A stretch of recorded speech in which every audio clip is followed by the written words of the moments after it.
So a lot of people ask me, what is my favorite build? What do I think is the best solo player build? And a lot of you guys seen that Hunter's Fury build and you guys agreed with it.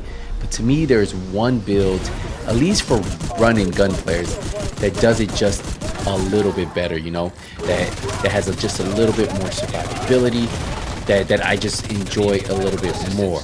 And it's this build right here. As you can see, taking so much damage at once. I just ran in there in the middle of that and still survived it. And there's just one build that you don't have to have an all red build or an all tank build, and it does a lot of good things and just destroys enemies. So what we're going to be doing here is I'll be showing you the build, and I'll be showing you what I think is the best solo build for run and gun players. Now, we're not talking about the marksman rifle builds, the sniper builds. You know, those are all great builds, but do they do what you get out of something like this build right here?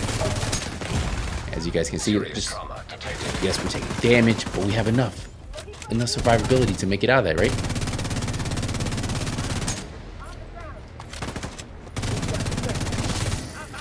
Pop this. And once you start getting those buffs, it just gets even better, you know? And that's what's impressive about this build, and that's why a lot of people enjoy this build, because when you do get those buffs,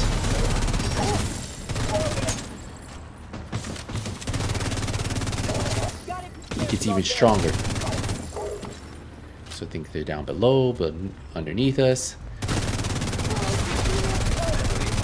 And I didn't want to start this run with the full stack, because obviously with the full stack it would be even better. You can see how fast we get the stacks, right? From that first encounter we had. I don't know if we already have the boss out. And once you get that 3% armor regen from the mental backpack, it just gets better, you know? Hey, and don't mind us, we definitely have some good armor stacked on this build too, you know, sitting at 1.5. If you really feel like you want more armor, you can do that, because this build allows that. But I feel like 1.5 is the sweet spot that allows you to make it out of those, you know, those areas that typically you wouldn't, right? And remember, everything you can swap around, play with, have fun with. So I'm gonna try to get the stacks up.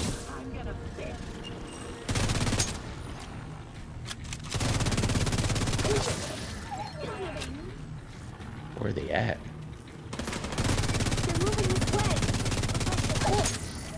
Easy, baby.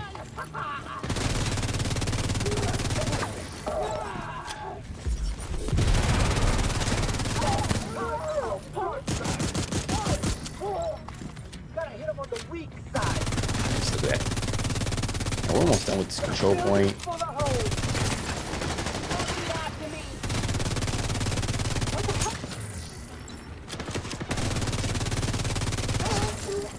And this is it.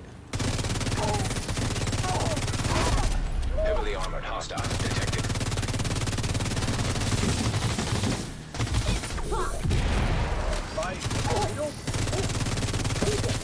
Where is he at? Oh, it's over now. I'll see what you in a minute.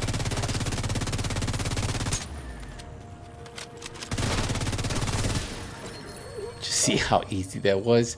Survivability in builds like this is what makes it so powerful, right? Just having damage, having that armor on kill, having that armor on kill come back over time. A lot of the different things with this build make it that much better, and for me, it's why it is the best solo PvE build in the game. And some of you guys might like Hunter's Fury better, but let's get into it and let's talk about it. So as you guys see here, I am running the Gunner class. The Gunner class gives you that 10% armor on kill, also allows you to run the Banshee Pulse, which is great for confusing the enemy and allowing you to get out of those really tough situations. We are running the FAMAS. Now my FAMAS at full stack, you can see, is 106,000 damage. Remember, this is with the full 30 stack. We have 1,035 RPM on this. We have 15% assault rifle damage, health damage, 10% damage targets out of cover, and then we have it at expertise 12, so we gain additional 12% weapon damage. Now I have preservation on this. If you want something with a little bit more damage, you can put a lot of things. Typically, I either run my other one with Optimus, weapon damage decreased by 3% for every 10% ammo missing from the magazine. So you can run that, or you can run this one. And the reason why I like this is because, think about it. Killing an enemy repairs 10% armor over 5 seconds, but if you get the headshot kill, you get 20%. So 20% of my 1.5 million armor comes over 5 seconds. Plus I get that 10% armor on kill instantly alongside the 3% armor regen I'll have at full stack. So that's why personally I like it. I have crit chance on the sight, we have crit chance on the underbarrel, we have crit chance on the muzzle, and then a 20 round mag. To build the stacks, I personally like the rock and roll. The rock and roll has shotgun damage, armor damage, targets out of cover, and comes with that perfect talent, perfectly extra 50% magazine capacity. Now I will tell you can only get the rock and roll from name caches, and the best place for me where I've seen it drop a lot is from Countdown. Yes, Countdown is a great place. You usually get it when you get those Countdown rewards. If you open it up, it's usually the bonus item for some reason always pops out. So yeah, rock and roll. If you guys don't have it, you can just use a regular ATS 12. Now we are running the 4-piece striker, and this to me is my favorite set in the game, my favorite, the best PvE set.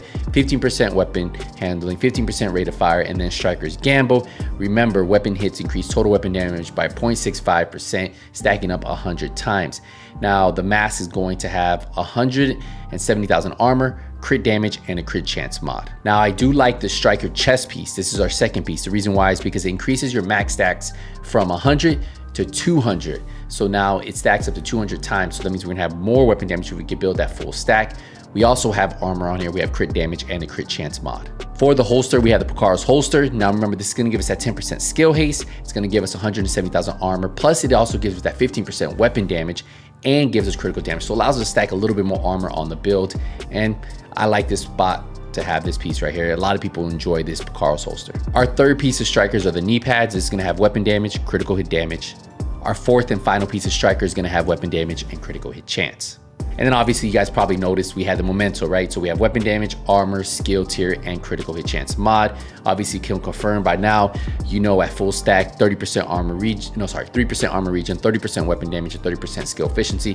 And then every time we pick up a trophy, we're getting 15% weapon damage, we're getting 40% bonus armor, and 5% skill efficiency. So that's why it's really good. And if you look at the stats, right? 49% crit chance, 92% crit damage. Doesn't seem like a lot, but you saw how hard it was hitting. Plus that 75% weapon damage, and we have that 10% damage to targets out of cover. So overall, this is the build right here. I pair it up with the Banshee Pulse. It causes that disorient, confusion effect, if you want to say, on those enemies. And then I pair it up with the Defender Drone, which is going to give me 30% damage reduction. Now remember, this does increase because of the 30% skill efficiency, right? It's gonna help improve this skill. So both of those are actually really good to use. And for me, this right here is the best solo PvE build in the game. And I don't know, it's close to Hunter's Fury. I wanna know, what is your favorite solo PvE run and gun build? Because obviously marksman rifles are good right now with that one-shot build. This right here, it's a ton of fun. So we're gonna wrap it up here, guys. Hey, I appreciate the support, appreciate the love. Hopefully you guys enjoyed the video. See you guys in the next one. Ain't nothing but skills out.